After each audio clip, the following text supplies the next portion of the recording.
Você já ouviu falar do Telegrama Zimmermann e como a América Latina influenciou a Primeira Guerra Mundial? Hoje, mencionaremos o caso mexicano. Porém, demais países como o Chile, a Argentina e o Brasil também possuem eventos significativos para a guerra. O México se apresentou neste conflito como uma oportunidade aos olhos dos alemães, tanto na questão político-militar quanto no âmbito econômico. As relações entre México e Estados Unidos estavam deterioradas desde a Guerra México-Americana do século XIX.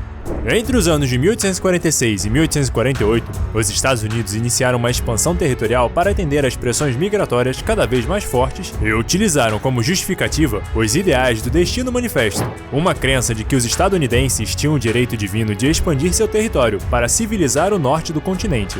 A guerra iria terminar com a anexação de 50% do território mexicano e causaria um dano nas relações diplomáticas entre os dois países, que tem os seus efeitos até os dias atuais, como podemos observar nas tensões fronteiriças entre México e os Estados Unidos. Toda esta tensão política viria a favorecer o Império Alemão, décadas mais tarde, em seu projeto de arrastar a guerra para a América Latina. Dessa forma, criou-se uma rede de espionagem com o objetivo de promover revoltas internas. No caso mexicano, o cenário perfeito teoricamente já estaria armado para esta operação. Alguns anos antes da guerra ter início na Europa, o México viveu uma grande crise interna, a chamada Revolução Mexicana de 1910.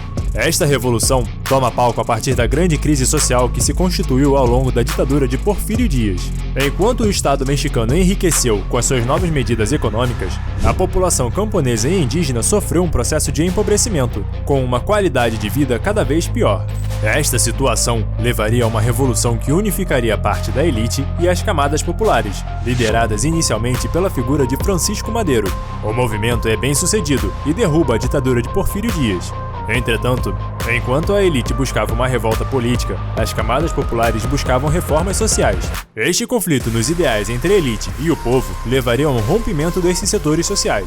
Por consequência, a Guerra Civil Mexicana iria se expandir em uma repressão dos camponeses por parte da elite, na qual receberiam financiamento dos Estados Unidos. O Império Alemão enxerga esta oportunidade como uma forma de prender as atenções dos Estados Unidos na América Latina, assim como em outras regiões, na qual, através de uma rede de espionagem, a Alemanha tentou iniciar movimentos anti-britânicos em suas ex-colônias, com o objetivo de enfraquecer a Inglaterra. Portanto, o objetivo do Império Alemão era inflamar a Guerra Civil Mexicana e forçar os Estados Unidos a entrarem oficialmente neste conflito. Além disso, o México era uma grande fonte estratégica de recursos naturais, sendo o principal deles o petróleo, matéria-prima fundamental para um país que se encontra em uma guerra de escala total. Dessa forma, ter esta nação alinhada aos seus interesses era importante para o Império Alemão. Mas não apenas no México acreditava-se que a Alemanha tem interferido. Existe a possibilidade da rede de espionagem do Império Alemão estar ligada ao Plano de São Diego, um movimento que ficaria caracterizado como uma guerra racial e que levou à morte de alguns jovens mexicanos. Mas as tensões iriam se elevar quando, em 21 de junho de 1916, tropas mexicanas do revolucionário Francisco Pancho atravessaram as fronteiras dos Estados Unidos no atual território do Novo México e causariam a morte de 14 soldados estadunidenses juntos de alguns civis que foram pegos no fogo cruzado. Este evento foi o pico das tensões entre os dois países, e a guerra não foi declarada apenas por uma questão do então presidente Woodrow Wilson entender que as questões na Europa poderiam representar maiores perigos aos Estados Unidos. Mas os estadunidenses não ignoraram o evento. Em forma de retaliação, enviaram uma força expedicionária para o território mexicano, com o único objetivo de capturar Francisco Pancho, não sendo esta uma guerra contra o Estado mexicano. Portanto, mesmo com os eventos significativos ocorrendo até mesmo dentro do seu território, os Estados Unidos mantiveram seu foco em manter a guerra na Europa e controlar cada vez mais o seu chamado quintal político, garantindo a sua hegemonia através de medidas políticas ou intervenções indiretas, frustrando as intenções da Alemanha. Dessa forma, o Império Alemão decide por tomar uma ofensiva. No dia 16 de janeiro de 1917, o ministro das Relações Exteriores, Arthur Zimmermann, envia um telegrama codificado via radiofrequência para a Embaixada Alemã no México. O telegrama, de forma direta, convocava o México para formar uma aliança e abrir uma frente de batalha em conjunto contra os Estados Unidos. O México enviaria tropas, enquanto a Alemanha apoiaria com recursos financeiros e militares, disponibilizando armas, munições e oficiais experientes para auxiliar o exército mexicano na condução das batalhas.